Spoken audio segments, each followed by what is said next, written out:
प्यारे बच्चों, आज हम लोग अध्याय 6 जिसका नाम है त्रिभुज, इसका अध्ययन करेंगे। और ये बच्चों ज्यामिति का अध्याय है जिसको आपने रेखा गणित के नाम से भी जाना है। रेखा गणित या ज्यामिति एक ही बात है। तो त्रिभुज का चैप्टर है, इसको आज हम पढ़ेंगे। त्रिभुज क्या है, इसकी क्या परिभाषा है, और त्रिभुज के बारे में जो अन्य सामान्य जानकारियां हैं वो भी हम साझा करेंगे आपके साथ मेन टॉपिक पर आने से पहले। तो त्रिभुज की परिभाषा क्या है? त्रिभुज किसी समतल में 3 रेखाओं से घिरी हुई बंद आकृति होती है। त्रिभुज क्या है? एक समतल में 3 रेखाओं से घिरी यदि बंद आकृति है तो हम उसको त्रिभुज कहेंगे। पर अगर वो बंद आकृति नहीं है, भले ही 3 रेखाएं हैं, तो वह त्रिभुज नहीं कहलाएगा। और त्रिभुज के बारे में आपने क्लास 6, 7, 8 और 9th क्लास में भी बहुत कुछ पढ़ रखा है। तो जैसे त्रिभुज के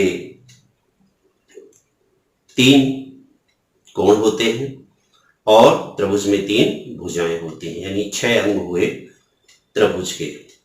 भुजाओं को हम 2 अक्षरों से लिखते हैं। जैसे त्रिभुज ABC है तो हम उसको भुजाओं को AB, BC और CA। साथ ही कोणों के लिए क्या लिखते हैं? कोणों के लिए कोण A, कोण B और कोण C से व्यक्त करते हैं। ये सामान्य जानकारी मैं समझता हूँ आप लोगों को होगी। और साथ ही साथ त्रिभुज के जो तीनों अंतः कोण हैं, ये अंतः कोण कहलाते हैं, अंदर वाले कोण हैं, इनका योग 180 डिग्री होता है। ये भी मैं समझता हूँ सभी बच्चों को अच्छे से ज्ञात होगा। अच्छा, इसके अतिरिक्त अब हम जो अपना मेन टॉपिक है उस पर आते हैं। त्रिभुज के प्रकार भी आपको पता होंगे। त्रिभुज भुजाओं के आधार पर 3 प्रकार के होते हैं: समबाहु, समद्विबाहु और विषमबाहु त्रिभुज। दूसरे कोणों के आधार पर भी इनका वर्गीकरण किया गया है। तो हम न्यून कोण त्रिभुज, जिसके सभी कोण 90 डिग्री से छोटे हों, वो न्यून कोण त्रिभुज कहलाता है। और जिस त्रिभुज के अंदर एक कोण समकोण हो, तो अर्थात 90 डिग्री का हो, तो वह समकोण त्रिभुज कहलाता है। और यदि त्रिभुज का एक कोण 90 डिग्री से बड़ा हो तो वह अधिक कोण त्रिभुज कहलाता है। तो इस प्रकार से त्रिभुज का वर्गीकरण 2 आधारों पर किया गया है, एक तो भुजाओं के आधार पर और दूसरा कोणों के आधार पर। तो ये थी सामान्य जानकारियां। अब सर्वांग त्रिभुज क्या होते हैं या सर्वांग आकृतियां क्या होती हैं, बात हम त्रिभुजों की नहीं, पहले किसी भी आकृति की बात कर लेते हैं। तो हमने आप लोगों ने 9th क्लास में सर्वांग त्रिभुजों पर पूरा चैप्टर था, उसको पढ़ा है। सर्वांग आकृतियां वे होती हैं जो सभी प्रकार से शेप और साइज, आकृति और आकार दोनों में एक समान हो। जैसे हम बहुत सारी वस्तुएं देखते हैं अपने दैनिक जीवन में। जैसे माचिस का एक बड़ा पैकेट लें और उसके अंदर माचिसें निकलती हैं बहुत सारी। तो यदि हम प्रत्येक माचिस को देखें तो वह बिल्कुल एक सी होंगी, साइज में भी और शेप में भी। इसी प्रकार बहुत सारी कैप्सूल्स, गोलियां, ये जो एक शीशे के अंदर निकलती हैं तो सभी एक समान होते हैं हर प्रकार से, साइज में भी और शेप में भी। तो वे कैसी हैं? सर्वांग सम हैं। अब समरूप की बात आती है। यहाँ हम विशेष रूप से समरूप त्रिभुजों के बारे में पढ़ने जा रहे हैं। तो समरूप आकृतियां क्या होती हैं?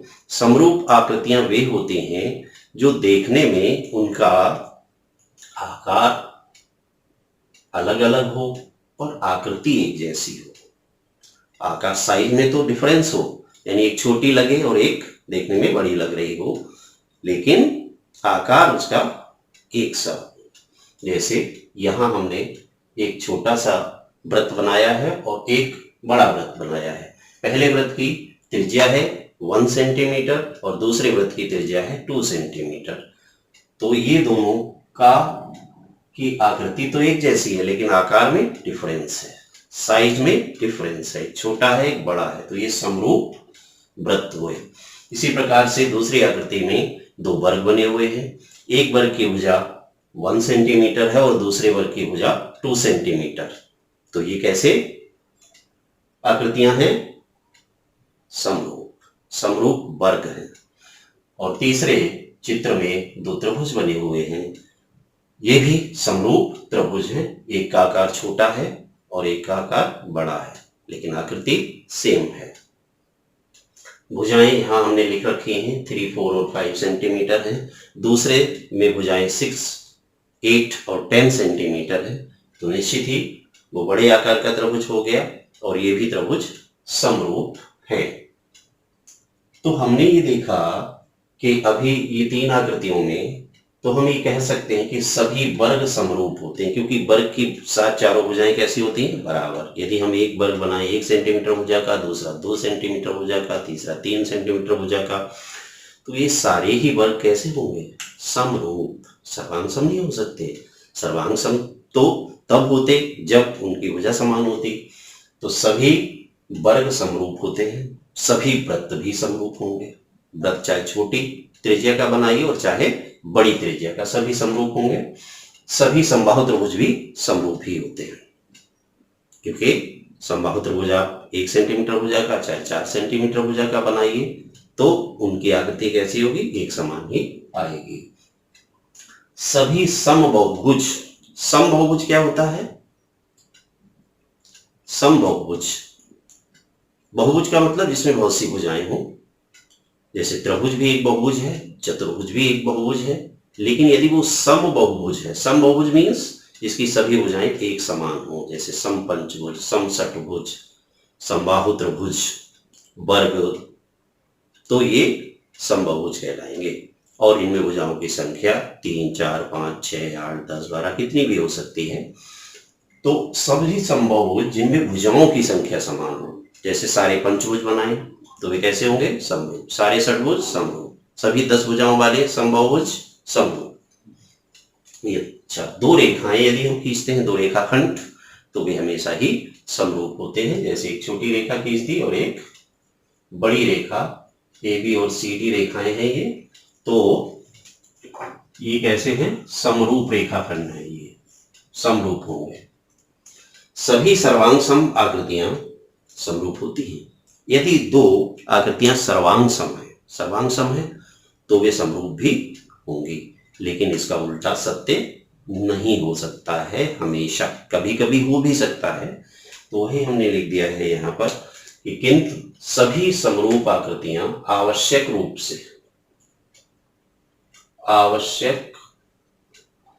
से सर्वांग सम नहीं होती है।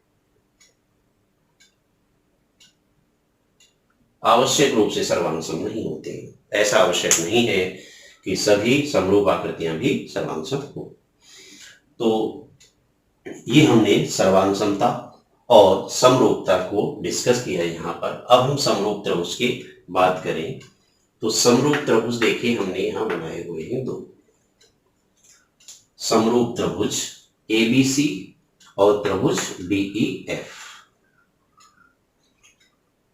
इन दोनों त्रिभुजों के कोणों को यदि हम प्रोट्रैक्टर से नापने पर हमने पाया कि कोण ये 90 डिग्री का आया, दूसरे त्रिभुज में कोण D90 का आया है, पहले त्रिभुज में कोण B 60 डिग्री का और C 30 का। तो इसी प्रकार से दूसरे त्रिभुज में कोण E 60 डिग्री का है और F 30 डिग्री का। तो ये हमने कोण को देखा कि इस त्रिभुज के जो कोण हैं बिल्कुल सेम वही इस त्रिभुज के भी कोण हैं। अब हम इनकी भुजाओं को यदि नापें, AB भुजा को नाप लें, BC भुजा को नापें और CD भुजा को नापें, तो हमने भुजाओं को नापा, मान लीजिए 3, 4 और 5 सेंटीमीटर भुजाएं आई और इसकी भुजाएं 6, 8 और 10 सेंटीमीटर आ गई। ऐसा हमने इनको नापने पर पाया। तो कोण तो समान आ गए। अब देखिए कौन सा कोण किसके बराबर है। तो एडी के बराबर, बी सी के बराबर, बी ई के बराबर है और सी एफ के बराबर है। तो इनको संगत कोण कहा जाएगा।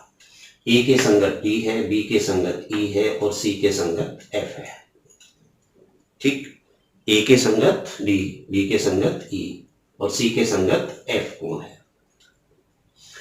इसी प्रकार हम भुजाओं को देखें, इनको नापा और नापने पर इनका अनुपात निकाले तो ए बी और डी ई का अनुपात 3/6 यानी 1/2 आएगा। बी सी, इसी प्रकार बी सी और ई एफ का निकालें तो वह 5/10, ये भी 1/2 आया। फिर ए सी अपॉन डी एफ का निकालें तो ये भी 4/8, 1/2 आया। तो हमने क्या देखा कि दो त्रिभुज जो हमने बनाए थे अभी, तो इनमें भुजाओं का अनुपात एक समान आ रहा है और कोण भी आपस में बराबर है। एक त्रिभुज के तीनों कोण दूसरे त्रिभुज के तीनों कोणों के संगत कोणों के बराबर है। तो ये त्रिभुज समरूप। तो समरूपता के लिए दो कंडीशन बनी, यानी दो त्रिभुज तभी समरूप होंगे जब एक त्रिभुज के कोण दूसरे त्रिभुज के संगत कोणों के बराबर हो। और दूसरा पॉइंट क्या है कि दोनों त्रिभुजों की जो संगत भुजाएं हैं उनका अनुपात एक समान हो। ठीक है, तो समरूपता के लिए ये दो कंडीशन बच्चों आपको अच्छी तरीके से ध्यान में रखनी है, याद रखना है। अब इस चैप्टर में जो आगे आने वाली बात है, बहुत ही इंपॉर्टेंट, बहुत ही महत्वपूर्ण एक प्रमेय है जिसको मूलभूत आनुपातिक प्रमेय या बेसिक प्रोपोर्शनैलिटी थ्योरम, मूलभूत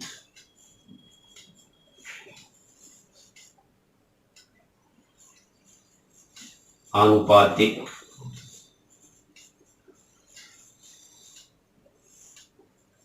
प्रमेय या basic proportionality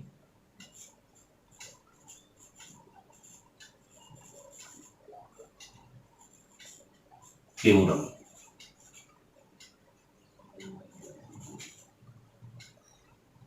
basic proportionality theorem कहते हैं। इस प्रमेय को हम इस चैप्टर में पढ़ेंगे, जो कि इस चैप्टर के लिए बहुत ही महत्वपूर्ण है और बार बार इसका प्रयोग हम प्रश्नों को हल करने में करते रहेंगे। तो इस थ्योरम को पढ़ने से पहले हम आपको दो बातें बताना चाहेंगे जो कि बहुत ही बेसिक हैं, जिसके आधार पर ही इसको हम सिद्ध भी करेंगे। वो दो मूलभूत तथ्य हमने यहाँ पर इंगित किए हैं।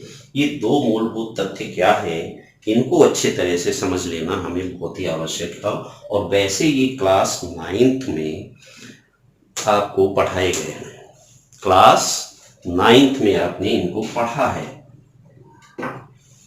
मूलभूत तथ्यों को। वो तथ्य क्या है देखिए, हमने सपोज करो कि ये दो किनारे हैं एक सड़क के, ये सड़क है और इसकी ये चौड़ाई है सड़क की। इस पर दो पॉइंट्स हैं, ए और डी, और दूसरी साइड में बी और सी पॉइंट्स हैं। हमने क्या किया, ए को बी से मिला दिया, ए को सी से मिलाया और बी को डी से मिला दिया। ऐसा करने से बच्चों देखिए क्या बन गया, ये ए बी सी एक त्रिभुज बन गया, त्रिभुज ए बी सी, और दूसरा क्या बना, त्रिभुज बी डी सी या बी सी डी। ये दो त्रिभुज बन गए देखिए, इन दोनों रेखाओं के बीच में बन गए। और ये दोनों रेखाएं सड़क के जो दोनों किनारे हैं तो वे कैसे होते हैं, एक दूसरे के समांतर होते हैं। ये दो समांतर रेखाएं हैं और इनके बीच में दो त्रिभुज बन गए। इन दोनों ही त्रिभुजों का क्षेत्रफल की बात करें कि कैसे होंगे, इनके बीच में क्या रिलेशन होगा इन दोनों त्रिभुजों के क्षेत्रफल में। तो देखिए त्रिभुज एबीसी एक बन रहा है हमारा और एक त्रिभुज बीसीडी बन रहा है। तो त्रिभुज एबीसी का क्षेत्रफल कितना होगा? क्षेत्रफल के लिए फार्मूला होता है 1/2 आधार गुणे ऊंचाई, ये फार्मूला होता है। तो 1/2 आधार देखिए बीसी है इसका, त्रिभुज एबीसी का, तो 1/2 बीसी इंटू, अब बात आती है ऊंचाई की। इनके बीच में जो डिफरेंस है ये वाला, ये ऊंचाई है, ये जो सड़क की चौड़ाई थी वही हम ऊंचाई कह दे रहे हैं यहाँ पर। और मान लिया हमने ये h है तो ये h हो गई, ठीक है बच्चों। अब इस प्रकार से देखिए दूसरा वाला त्रिभुज जो हमारा है, त्रिभुज BCD का क्षेत्रफल, इसकी बात करें तो ये भी 1/2 इंटू बेस। अब त्रिभुज BCD का बेस क्या है? वही तो बेस है BC, इसका भी बेस BC ही है, तो 1/2 BC इंटू हाइट h।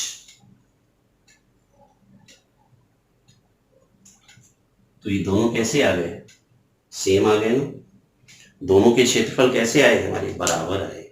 तो इससे ये निष्कर्ष निकला कि दो समांतर रेखाओं एक ही आधार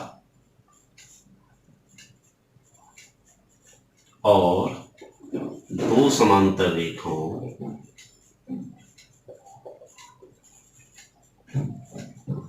के बीच बने त्रिभुज क्षेत्रफल में बराबर होते हैं। के बीच बने त्रिभुज क्षेत्रफल में बराबर होते हैं। तो एक तो तथ्य ये हुआ, मूलभूत तथ्य कि एक ही आधार हो, जैसे कि यहाँ पर दोनों का आधार सेम था, त्रिभुज एबीसी का और त्रिभुज बीसीडी का। तो हमने पाया कि उनके क्षेत्रफल एक समान आए हमारे। अब दूसरी बात, इस चित्र को देखिएगा, इसमें भी दो त्रिभुज बने हुए हैं। यहां हमने क्या किया, उसी सड़क पर एक तरफ हमने 3 पॉइंट्स लिए हैं बी सी और डी, और दूसरी साइड में एक पॉइंट लिया है ए को बी से, ए को सी से और ए को डी से मिला दिया है। ऐसा करने से देखिए दो त्रिभुज बन गए, ए बी सी और ए सी डी। एबीसी और एसीडी दो त्रिभुज बन गए। तो अब हम देखते हैं एबीसी सेकेंड के लिए त्रिभुज एबीसी और त्रिभुज एसीडी, ये दो त्रिभुज बने हैं। त्रिभुज एबीसी का क्षेत्रफल यदि हम निकालें तो वही तरीका है, 1/2 आधार गुणा ऊंचाई से करेंगे। तो इस त्रिभुज का बेस कितना है? BC है, इंटू ऊंचाई क्या है इसकी? ये ऊंचाई हो गई, इसको हमने स्मॉल h मान लिया है, तो स्मॉल h ऊंचाई लिख दी, ये बन गया, क्वेश्चन फर्स्ट हो गई। अब त्रिभुज ACD जो है उसका भी क्षेत्रफल निकालते हैं। तो त्रिभुज ACD का क्षेत्रफल 1/2 इंटू इसका आधार CD है, इंटू हाइट इसकी भी h ही है। देखिए ऊंचाई सेम है दोनों की।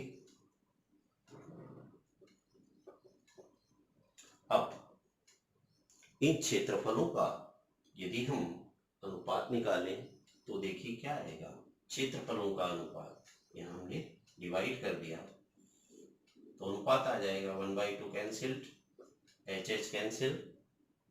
त्रिभुज एबीसी का क्षेत्रफल अपान त्रिभुज एसीडी का क्षेत्रफल इक्वल्स टू आया BC अपान CD, यही आएगा BC अपान सीधे। बीसी क्या है बच्चों? देखिए, पहले त्रिभुज का आधार और सीडी क्या है? दूसरे त्रिभुज का आधार है, दूसरे त्रिभुज का आधार है। तो इस आधार पर हमने देखा कि दो त्रिभुज जिनके आधार अलग अलग भी हैं, अगर ऊंचाइयां सेम है तो उनके क्षेत्रफलों का अनुपात उनके आधारों के अनुपात के बराबर होता है। तो अतः समान ऊंचाई के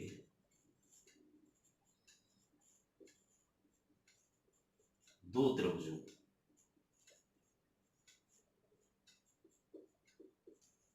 के क्षेत्रफलों का अनुपात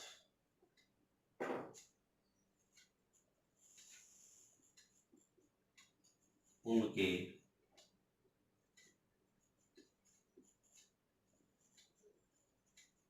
आधारों के अनुपात में होता है।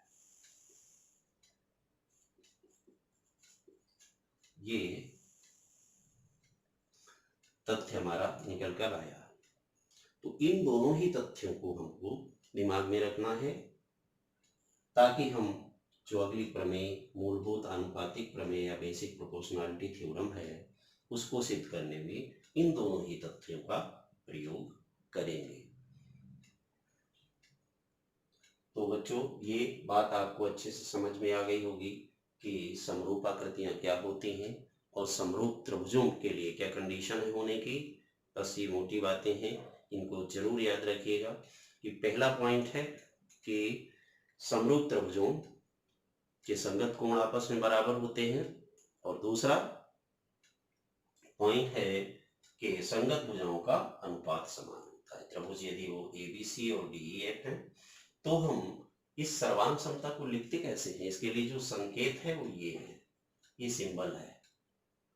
त्रिभुज एबीसी समरूप त्रिभुज डीईएफ, ये समरूप के लिए चिन्ह हो गया। एंगल ए डी के बराबर, बी डी के, सी एफ के, और A B upon D, B C upon E F और A C upon D F यदि बराबर हैं तो दोनों त्रिभुज समरूप कहलाते हैं। ठीक है, आज के लिए इतना ही, और उससे आगे फिर हम मूलभूत आनुपातिक प्रमेय को आगे पढ़ेंगे। जो